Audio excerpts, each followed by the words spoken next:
Are you ready? Hey, think you can tell us what to do? Welcome, ladies and gents, to the most must-see podcast in wrestling history. Welcome to the PWC podcast. I'm your host, your mother's favorite, Vaz, and it's all about the yellow brand of WWE NXT. And what a show we had for you. Wow, it was fantastic. Everything about it was great. There was not one bad talking point about NXT this week, and that's remarkable coming from WWE. And if only Raw writers would have a look and see what NXT is doing, so they can make Raw as good as NXT. Because then, if that has happened, then there's I'm speechless if that could happen. But it probably will never happen, so let's not worry about that. NXT, though, in its full glory, was a fantastic show, and let's not waste any more longer. Just stuffing around. Don't forget to click subscribe and notify if you haven't done so already. If you have, tell your friends, parents, grandparents, lovers, haters, every single body you know to come on, share the link with everybody, and let's get the PWC brand growing. But now to the review.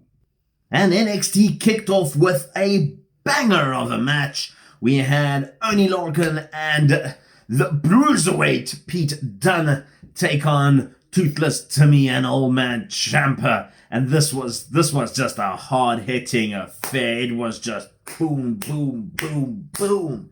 Man, these guys can just lay it on the line. We started with Thatcher and Bruiserweight and the technical side of those two tandems, and was just fantastic to watch. All the reversals and the technical aspect. We then brought in the Old Man Ciampa, and he just went toe-to-toe with Oney Lorcan, the two hard hitters of the group, and it was just literally a slugfest. In the iconic words of Jim Ross, it was a bona fide slobber knocker.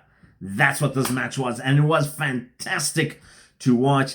The ending, however, was a bit weird, and I get it. I get the return. It was a beautiful return for Ridge Holland, and the Yorkshireman is back in NXT after what felt a lot longer for a shoulder injury, but it was so. And came back and basically destroyed Thatcher and Ciampa, and looks like he's aligned himself with Oney Lorcan and Pete Dunne, and I'm sure when Birch returns as well, we've got a bit of a British faction with Lorcan on the side. I'm not sure how that is going to play out, but that's quite interesting. I like the... I'm not a huge fan of Ridge Holland. I don't think he's as good as people... He's a big man. Listen, he's a big boy. And he's...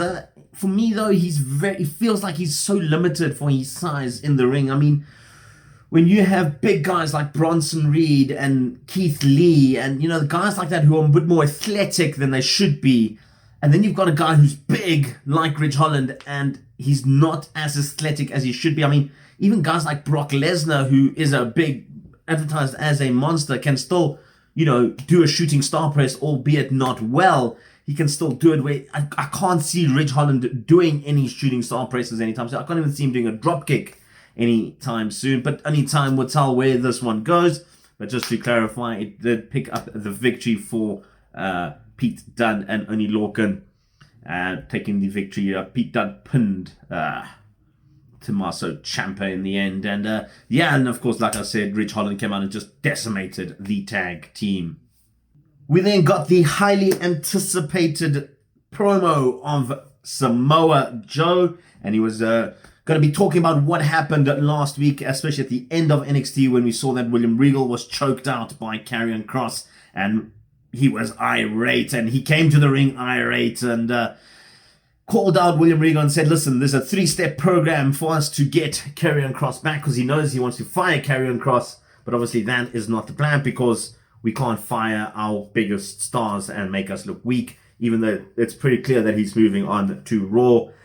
And it was very simple. Samoa Joe resigned as a part of management for NXT, and then he forced William Regal to sign the documents to say he's a part of an active roster. And then the final step was we getting Samoa Joe versus Karrion Kross for the NXT title at TakeOver 36. And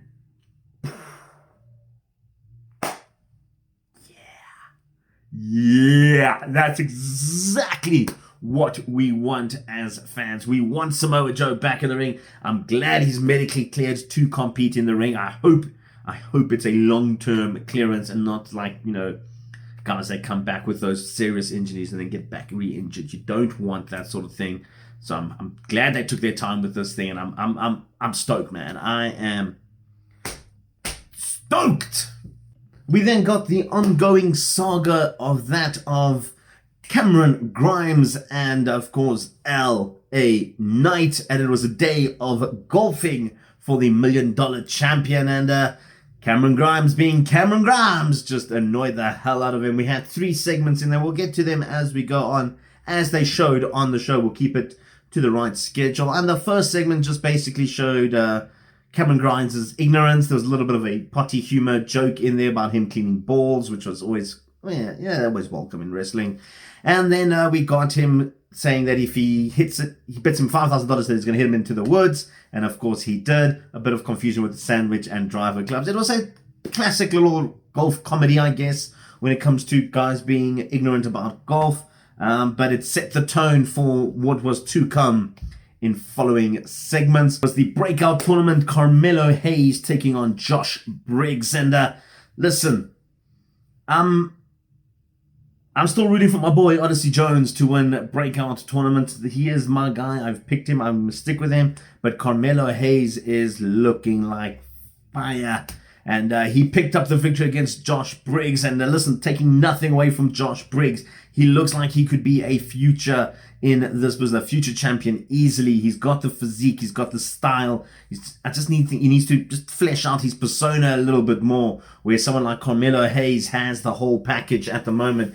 And he is the epiphany of what NXT is about. And I'm excited for the match next week between him and Duke Hudson. I think that is going to be, or not next week, 2 weeks time rather. You're going to have Duke Hudson versus, of course, Carmelo Hayes in the breakout tournament. I think that's going to be a good match. And I won't be surprised if we get Odyssey Jones and Carmelo Hayes at the finals of NXT TakeOver 36. This match itself, though, it just showed why they're so high up on Carmelo Hayes. I mean, the guy's already gone toe-to-toe with Kushida. He's gone toe-to-toe with Adam Cole already. And the way Wade Barrett puts him over, you know this man is destined to be a big superstar in NXT. And this match showcased it. They gave him a lot of the spotlight, and he carried this match a lot for such a young athlete in the industry. He really does show a lot of maturity when it comes to in-ring wrestling. So well done to Carmelo Hayes. Picks up the victory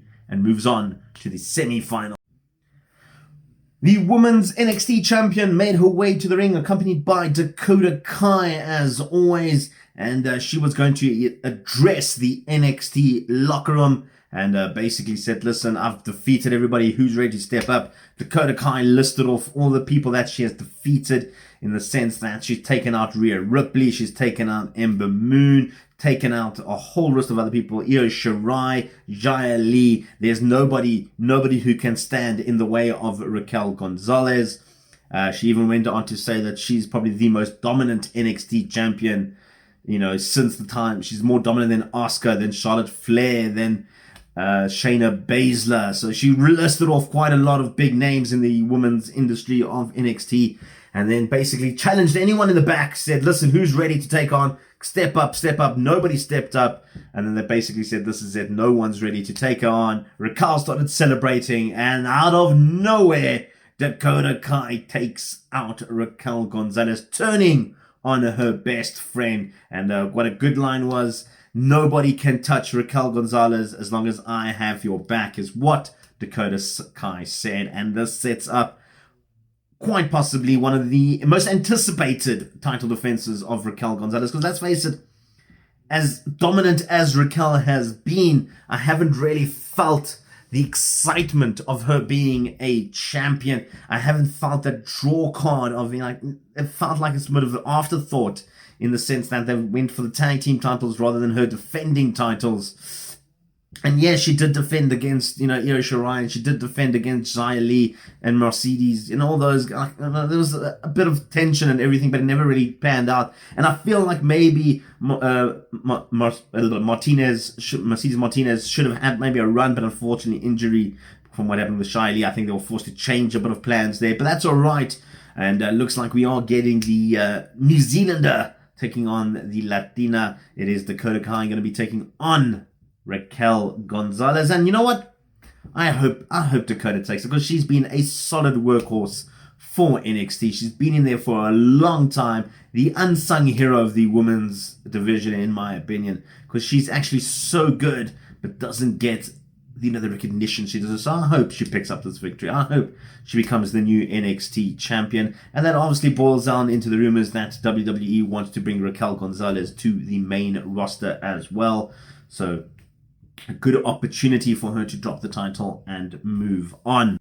We then had a little bit of a backstage segment of Frankie Monet talking with Chimera and Robert Stone to Mackenzie, saying that they look like they're working as a team. It's sort of like she didn't acknowledge that Robert Stone's part of the tandem, but sort of is. And they saying that they're going to be good. Casey Catanzaro and Caden came out and listen, they said, if you want to be a tag team, you've got to be a proper tag team. You can't just chuck people together, which is my feelings about it exactly. And even though Caden and Casey Catanzaro were literally chucked together at the start of the Dusty tournament, so that's, okay. But anyway, and that obviously set up a match for a little bit later. But before we got to that match, we had the second installment of LA Knight's golfing trip. And similar to the first situation, we had LA Knight about to tee off, and Cameron Grimes bets him that it's going to land in the water. It lands in the water. LA Knight tells him to go fetch it. And then we saw the $1 Million Man himself rock up there and give Cameron Grimes a little bit of a truth bomb, which I wasn't expecting. Like, it felt, it felt like it hit you perfect. Like, it felt like it shouldn't be in a wrestling show. That's how sound this advice was. And basically just told Cameron Grimes, to, be a man and step up to what you need to step up to. Don't hide behind your pride or your dignity and stuff like that. Step up and be who you should be. And that was the end of that segment. We then got the tag team match between Frankie Monet and Jessie Chimera, taking on, of course, Kaden and Katie Catanzaro and Jaden Carter. And it was, I don't know what they're really trying to do, but I think they're wasting Frankie Monet if they're going to try and put her into the tag team division. I get maybe she's not, maybe they don't want her to go through with the Raquel Gonzalez being his champion. Maybe once Dakota becomes champion, there might be an option for Frankie Monet to become a champion. And maybe it's just there to help bolster the tag team division at the moment in the NXT. It does need a little bit of fine tuning. As it stands, there is no one really that's in contention to challenge Io Shirai and Zoe Stark, the champions, and we haven't actually seen much of the champions. So I think they are trying to build that division, and the fact that they've taken out Ember and Shotzi right now has left a big gap in that tag team division. Also, Raquel, obviously, and Raquel and Dakota now out of it, which basically leaves us with about maybe 3 tag teams at the moment. In that, we've got Casey and Caden as a good tag team. We've got the champions, and now Frankie and Kamea after, of course, Aaliyah and Jessie Kamea pulled out. So those are basically the 3. And the match itself was decent. The ending was what we were going to talk about, though. Frankie Monet lost the match to Caden Carter and Casey Catanzaro after a distraction from Robert Stone caused them to lose for their own team. We saw how angry Frankie Monet got at the end of that match, and that's something that we're going to talk about. Maybe next week it'll come to fruition that Robert Stone gets kicked and turfed. I hate Robert Stone. I think his character is terrible. I think they haven't fleshed him out as properly as they should have. He's supposed to be that squirmy little Hollywood agent type of character, and it's just not hitting for me on any basis at the moment, and he definitely needs to go. I feel he's one of the big reasons why I'm not a fan of Aaliyah and Jessie Kamea. I think they're talented athletes. I think they're very, very good.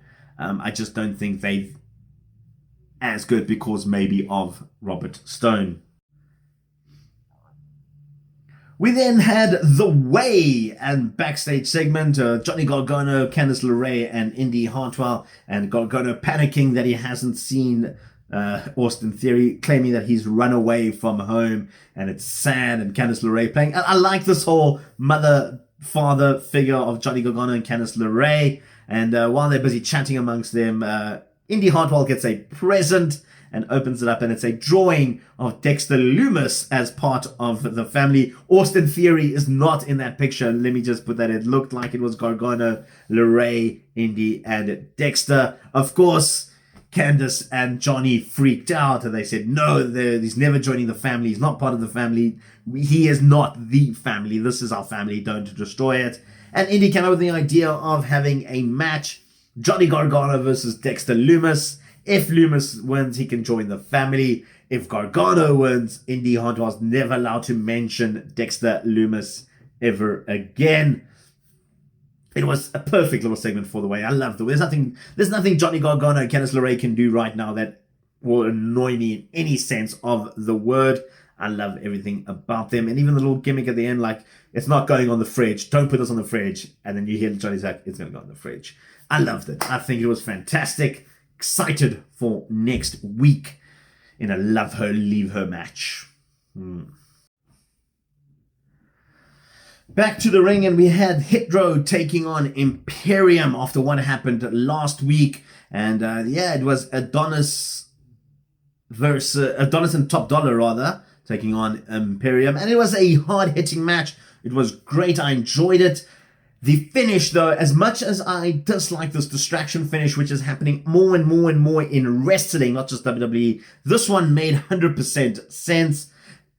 El Legado del Fantasma attacked Hit Row after their long feud that they've been having so far, and they caused the distraction. They picked up the victory for Imperium and just destroyed Hit Row in the ring. It took Isaiah Swerve with a chair in the end to clear out Escobar and co. And yeah, look, I'm excited. I think we're going to get a maybe a 3-on-3 match at TakeOver 36, or maybe even a 1-on-1 Escobar and Swerve for the North American title. I think that might be quite interesting to see. It's nice to see that they're giving Escobar a little bit more opportunities rather than just keeping him in the cruiserweight division. I think it's nice that he's stepping up. And, he had the thing with Bronson Reed. Now he can move into Isaiah Swerve. And hopefully we can get ourselves a cracker of a match. And just before we got to our main event, we had the last of the 3 Caddy days of LA Knight and Cameron Grimes. And this was by far the best one of the 3, in my opinion. As they tried to take a shot, the grizzly young veterans rocked up there and told LA Knight to play so they can play through. And they had a little bit of a wager going on. They're saying if you can hit it directly into the pin, it's going to be $20,000. LA Knight hit it and went straight into the pool. Everybody was laughing. He said, well, Cameron, you go and do it. Picked up the driver. As he swung back, knocked him in the manhood of LA Knight. The club knocking him to the ground, swinging through and then hitting on top of the head. But on top of that, with his golden ball, made it in the cup and started celebrating. He got a hole-in-one, the first time ever swinging a club, which I think is fantastic. It's a good little throwback to what the $1 Million Man used to do with his money. And, of course, making $20,000 was fantastic as well. And then we had a little bit of an Eddie Guerrero moment. I think that's how it forever will be associated in wrestling now. Whenever somebody wants to cheat or, blame somebody else for something, you call it an Eddie Guerrero moment. He threw the clubs to the grizzly young veterans and then told LA Knight that it was them that attacked him. He ran after them, and Cameron Grimes was left laughing as he got $20,000 and a hole-in-one. I loved it. I think it's great. And then it was main event time. It was the Colossal. What did they do that? Yeah. Taking on Adam Cole. Boom. It was Adam Cole. And, this match just solidified for me what Adam Cole actually is for NXT. He is fantastic. There is no doubt about it. He is the top of the mountain, as he continuously tells us. There is no better performer I'm going to put it in WWE right now than Adam Cole, baby. This match against Bronson Reed also showcased what Bronson can do in the ring. And you know what? If there's going to be someone who's going to put someone else over, it's going to be Adam Cole. And he put Bronson over 100%. However, Cole picked up the victory, which was the right call in the sense of building Adam Cole into it. And while celebrating his victory on the ramp, he got attacked by what looked like a completely unhinged Kyle O'Reilly. Took a couple of chair shots to the back, and then shoved the chair right down the throat of Adam Cole, leaving us to wonder, are we going to get O'Reilly Cole 3 at TakeOver 36? And what more can these two do? You know what? Let them wrestle. Let them wrestle. I've loved both Kyle O'Reilly matches and Adam Cole matches. The Unsanctioned one, and of course, the one they had a couple of weeks ago. It's just been fantastic, and I'm excited for their third encounter. And that was NXT. Again, a beautiful show from top to finish. And the only thing that I have to critique a little bit is the use of Frankie Monet at the moment. Not to say that her match was a bad one in the tag team match. I just think it could have been done better. And I think I just feel like she shouldn't be wasted in the tag team division. Frankie Monet is so good. I mean, we remember what she's done on Impact as Tanya Valkyrie. And, to have her sit in I don't want to diss it, but an average tag team division when it comes to women's tag team. I mean, WWE has never taken tag team wrestling seriously, and to have a women's one is even worse, because even the main roster one is horrible, and it feels like they're wasting her talent, and I'm wasting my time watching her waste her talent. But other than that, fantastic show. To the Vaz scale we go, and NXT picks up a 7.5 on the Vaz scale. Again, it was a fantastic show from start to finish. Everything was it, but it was clearly a build-up show to TakeOver 36. And I feel like the next 2 or 3 episodes we're going to get from NXT are going to be build-up shows. I'm excited for next week, though, because we get to see my boy Malcolm Evans. Well, not him, actually, but we're going to get Roderick Strong and Bobby Fish, which is been announced for a great match. And then one that I've got my heart invested on. You guys heard earlier how I felt about it. Dexter Lumis taking on Johnny Gargano in a love her or leave her match. Yes, indeed. Excitement. But for now, thanks very guys for listening. Please remember, if you haven't done so already, click subscribe and notify. Tell your parents, friends, grandparents, lovers, haters, whoever you like, every single body to come and like our videos and click subscribe. And let's grow the PWC brand. For me, your mother's favorite podcaster, Vaz. We'll check you guys again soon. Peace and chicken grease.